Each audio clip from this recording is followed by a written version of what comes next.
তো আসলে আমানত শব্দটার অর্থ কি, তার ব্যাপকতা কতটুকু?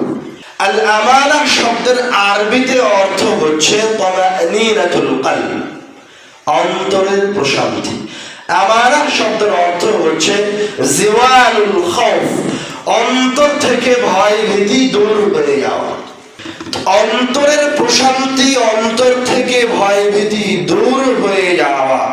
আমানত এই শব্দটা একটা ব্যাপক অর্থ বহন করে। যেমন আপনার সন্তান আপনার কাছে নিরাপদ, আপনার সন্তান এটাই জানে যে আপনি কোনোদিন তাকে পথভ্রষ্ট করবেন না। আপনার সন্তান এটাই জানে যে আপনি তাকে সবচেয়ে সঠিক রাস্তা দেখিয়ে তাকে তার জীবনে সফলতা দান করবেন, এই কথা আপনার সন্তান জানে। তো আপনার সন্তানের অন্তর আপনার কাছে ভয় ভীতি মুক্ত।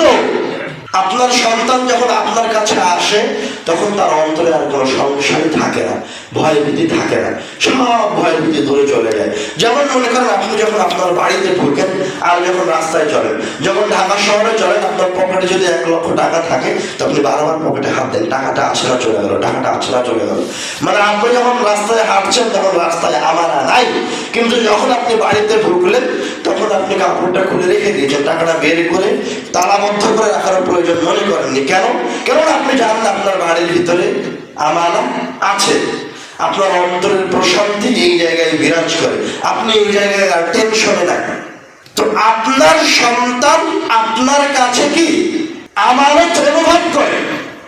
আর রাসূল সাল্লাল্লাহু আলাইহি ওয়াসাল্লাম বলছেন ওয়া আবাওয়াহু ইউহাউইদানিহি ওয়া ইউনাসসিরানিহি, প্রত্যেকটা সন্তান কুল্লু মাউলুদিন ইউলাদু আলাল ফিতরা, প্রত্যেকটা সন্তান যখন জন্মগ্রহণ করে তখন সে মুসলমান হয়ে জন্মগ্রহণ করে। তো তাকে কে ইহুদি বানাচ্ছে, কে খ্রিস্টান বানাচ্ছে, কে নাস্তিক বানাচ্ছে, কে তাকে বাবাচার বানাচ্ছে? ওর পিতা মাতা ওকে ইহুদি খ্রিস্টান বানায়, ওর পিতা ওকে ইহুদি বানায়, ওর পিতা ওকে খ্রিস্টান বানায়। মানে আপনার সন্তানকে আপনি সঠিক শিক্ষা দিচ্ছেন না, তার মানে আপনি খায়েন, আপনি আপনার সন্তানের সাথে খেয়ানত করছেন, আপনার কাছে আমানত নাই।